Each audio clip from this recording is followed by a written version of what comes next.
Mais pourquoi est-ce que le docteur Wilkins n'a pas encore le résultat de ses tests? Ah, ça y est, vous avez les résultats? Oui, mais malheureusement, les nouvelles ne sont pas bonnes. On a découvert une anomalie de l'utérus qui pourrait sans doute expliquer pourquoi votre mari et vous n'avez toujours pas eu d'enfant.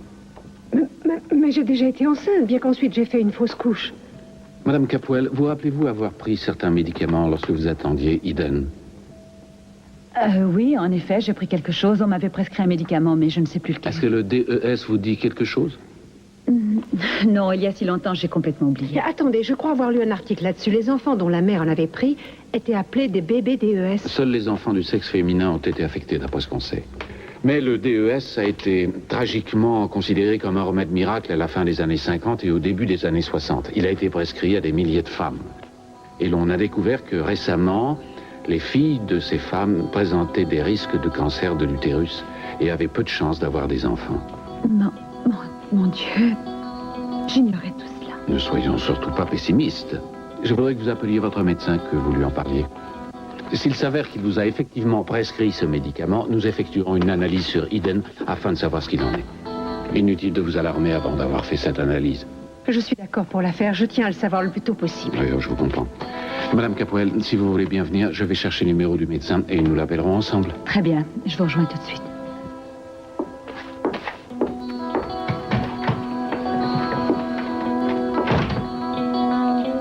C'est effroyable. Si jamais c'est moi qui suis responsable de ce qui t'arrive. Oh, mon Dieu, Kelly. Maman, tu ne pouvais pas t'en douter. Et qui sait, on verra quand on aura fait cette analyse. Peut-être qu'on se sera inquiétés toutes les deux pour rien. Tout se passera bien. J'en suis sûre.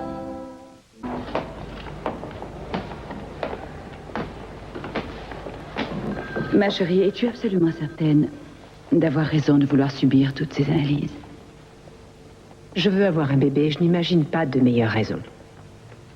Bien entendu, seulement chaque fois que tu dis que tu voudrais un bébé, tu ajoutes que c'est surtout pour Cruz. Et je ne suis pas entièrement persuadée qu'en fin de compte, tu veuilles vraiment en avoir. Que ce soit pour moi, pour Cruz, pour nous deux, que je veuille un enfant, je ne vois pas ce que ça change. Il n'y a aucun mal à cela. Eden, rien qu'une minute, essaie d'envisager le plus triste des scénarios. Est-ce que tu crois sincèrement que ça changerait quelque chose pour Cruz et toi si vous deviez rester jusqu'à la fin de vos jours sans avoir d'enfant? Je refuse d'envisager une telle possibilité. Ma chérie, essaie d'y penser rien qu'une minute. Voyons, tu le sais, il ne t'abandonnerait pas, tu ne risquerais pas de le perdre. Je le sais. Mais maman, j'ai compris à quel point c'était terrible de perdre un enfant quand j'ai perdu Cruz et mon bébé. Avoir un enfant, c'est important pour moi. Oui, mais tu sais à quel point il t'aime et qu'en dépit de tout ce qui pourra arriver, vous resterez toujours ensemble. Je le sais. J'en suis tout à fait consciente, comme je suis consciente que vous m'aimez, papa et toi, et que vous ne cesserez jamais de m'aimer. Mais tout au fond de mon cœur, je sais qu'il m'a retiré une part importante de son amour au profit de son fils. Une part que je voudrais qu'il redonne à l'enfant que j'aurai de lui. Ça peut te sembler être de la jalousie ou de l'égoïsme ou de l'ingratitude, mais c'est ce que je souhaite. Je vous emmène au laboratoire, Madame Castillo.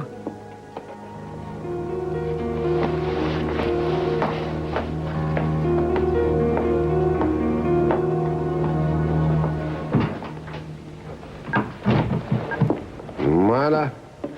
Regarde qui est là. Tu es heureuse de me voir? Oh, mon petit amour. Approche-le un peu plus. Doucement, doucement. J'ai l'impression qu'il ne me reconnaît pas. Bien sûr que si. Il est impressionné par tout ce qui est autour de lui. Non, j'ai commis une erreur. Emmène-le tout de suite. Très bien, très Je bien. ne veux pas qu'il se souvienne de moi dans Bon, cette... inutile de t'énerver, je vais le ramener, calme-toi.